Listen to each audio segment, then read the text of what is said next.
This isn't some corporate lackey taking the whole corporate line. I'm paying attention and I'm reading the tea leaves. And if I am lucky enough to be immune from it now, that does not mean that will be the case tomorrow. I just finished watching a very important piece of content that really opened my eyes on what's going on at ESPN, and I'm kind of ashamed of myself for not putting this together in our last video, and I felt like we had enough content to bring you guys up to speed about what's going on in ESPN. So before we get to the content, make sure you drop a like, subscribe, and turn on our notifications to help the channel grow. Now that we get all that out of the way, work!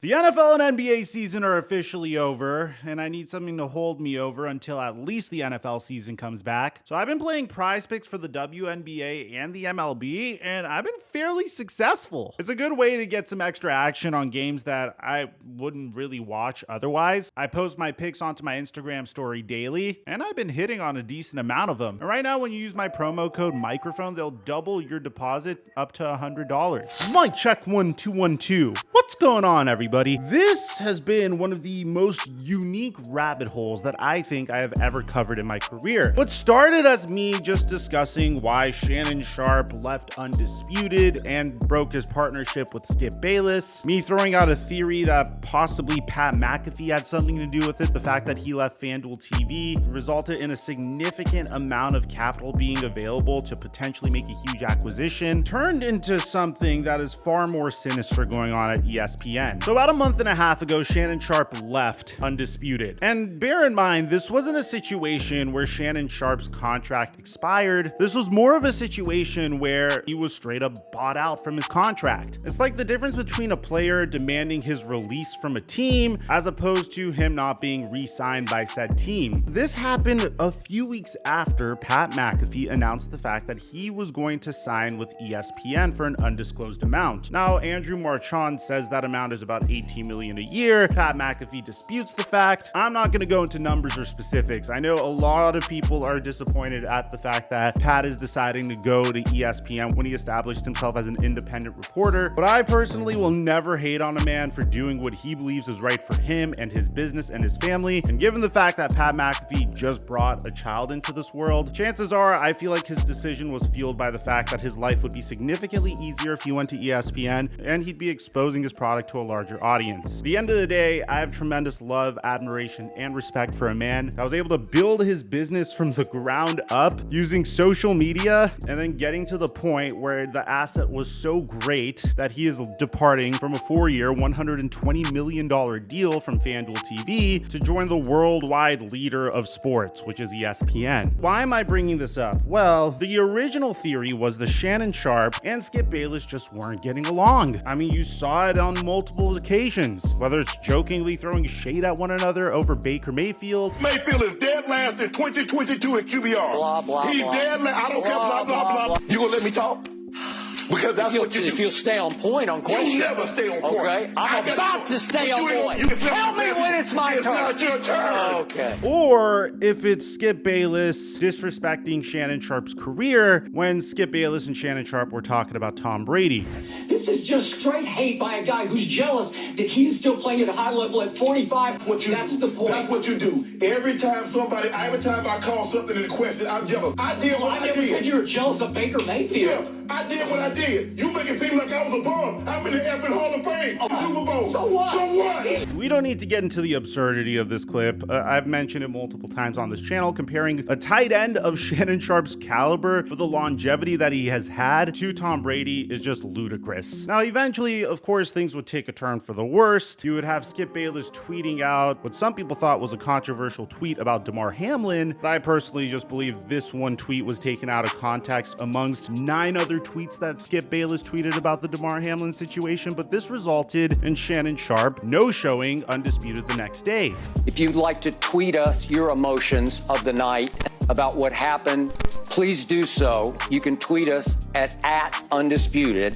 The last thing we want to do is offend anyone by trying to do what we always do, which is talk about sports. Obviously, my partner Shannon Sharpe is not here today. I look forward to seeing him tomorrow. And when Shannon Sharpe would come back, he would criticize Skip Bayless for not even letting him get through his opening monologue without interrupting him. Anybody have to be revived and fight for their life on the field. So they struck me a little differently because I remember seeing my brother paralyzed on the field temporarily, and he was able to regain focus. Skip tweeted something, and although I disagree with the tweet, and hopefully Skip would take it down. I'm not going to take it down because I stand by what I tweeted. Skip, let me Okay. finish. All right. Okay. Go ahead.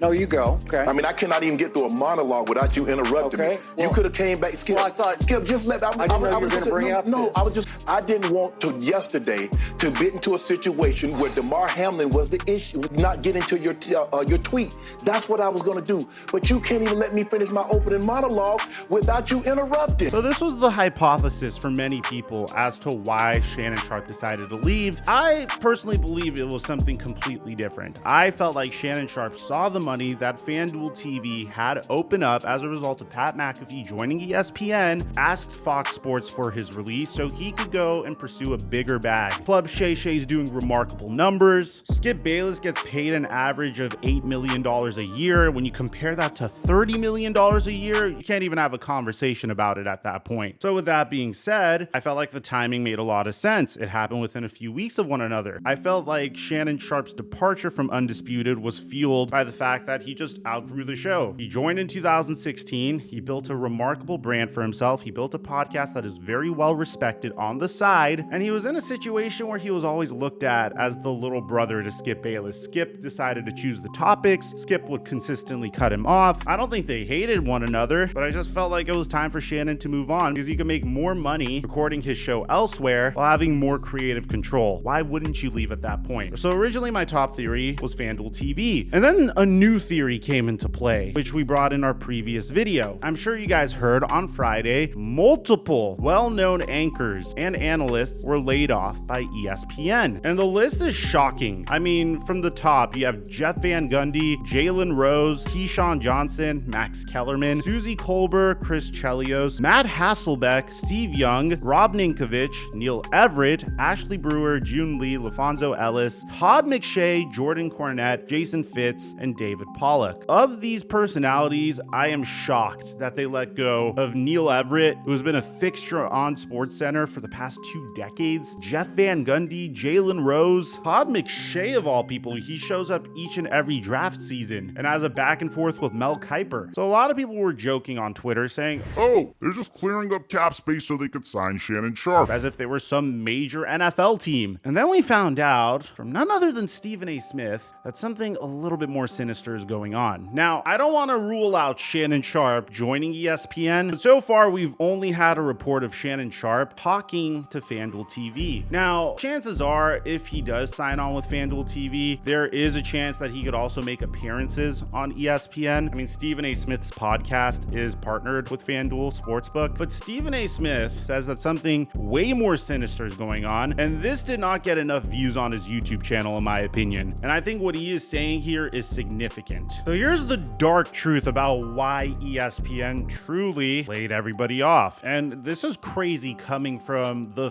face of ESPN, which I consider Stephen A. Smith to be. So he starts out by mentioning the COVID pandemic and the effect it had on Disney's bottom line. The coronavirus pandemic was not just in the United States of America. It was worldwide.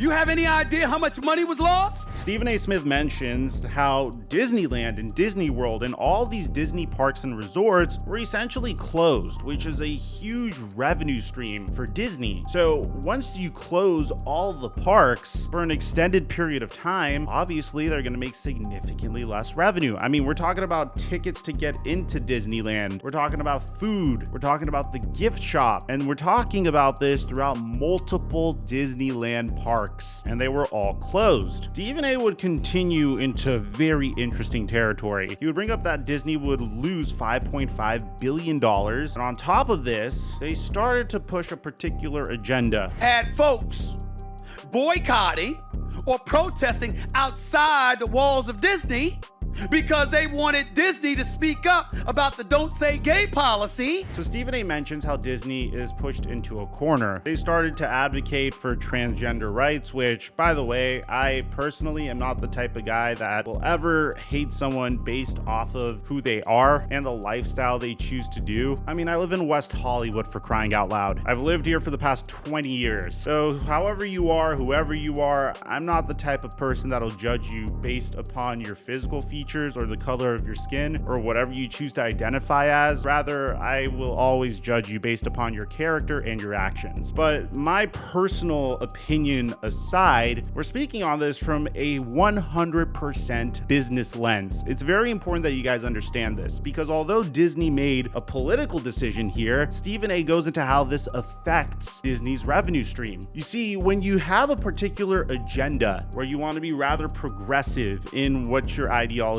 is, then eventually, whenever specific things happen in the political space, the masses are going to expect for you to act in a specific way. In this particular instance, Stephen A. Smith brings up the Don't Say Gay bill. But you knew DeSantis would come back.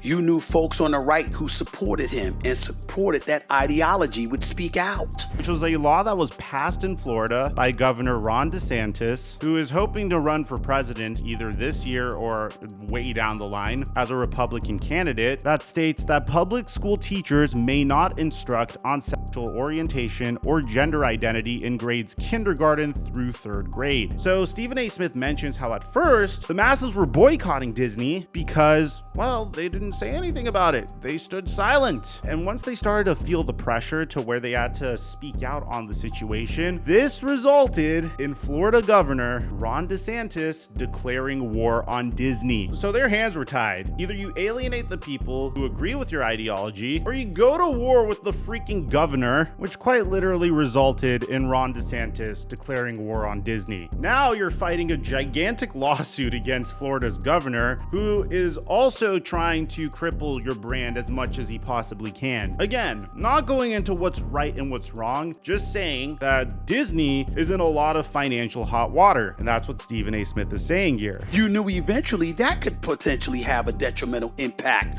on Disney's bottom line. Bringing in a plethora of things that affects your bottom line as a business. Stephen A. then draws a parallel to other brands that are dealing with this, such as Budweiser with their endorsement of Dylan Mulvaney.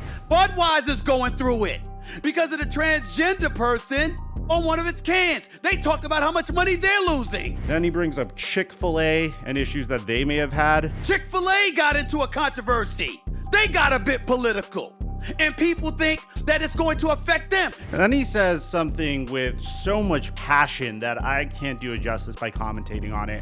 You've got folks on other side of the ideology that galvanize and speak out against such positions. And how do they exact revenge? By affecting your bottom line. Meaning, whenever you act in a particular way, whenever you promote a particular ideology, whenever you have people that don't agree with that ideology, how are they going to do whatever they can to ensure that you're going to make as little money as possible and that you fail? They boycott you, which in turn affects the amount of money that you're generating. It's nothing necessarily new. I know people that don't purchase Chick-fil-A based upon their conservative values. I know people that are diehard Star Wars fans that stopped watching Star Wars because they felt like it got too woke. I know people that stopped watching the NBA once the NBA put Black Lives Matter on their courts. Stephen A. would go into why Pat McAfee's show was acquired. And this is a huge mistake that I made. Pat McAfee wasn't acquired by ESPN. Pat McAfee's show was acquired by ESPN. How folks are being laid off, but Pat McAfee arrived at ESPN.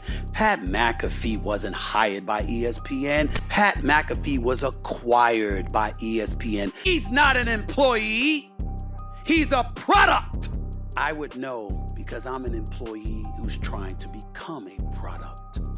So what's the relevance of all of this? I really recommend you watch this whole clip because even Stephen A will kind of give you an idea of what he's trying to do. He said he wants to make himself a Pat McAfee type of figure who has a show based around him, which I think he's more than capable of doing. I think Stephen A is a great speaker and very hardworking and very entertaining. I have no doubts he'll be able to make it. But what's the relevance of all of this? Well, this was just to dispute the fact that ESPN isn't clearing cap space for someone. ESPN laid off all of those major analysts as a result of the decisions they've made that put them in a situation where they lost $5.5 billion in revenue. And as a result of this, you're seeing many sports personalities that you grew up watching, that you were quite fond of, let go. It's crazy when the mistakes of one business get in the way of the livelihood of 20 people. But the crazy part is Stephen A. Smith himself said that he could possibly be next. The difference between now compared to 2009 is that I won't be blindsided.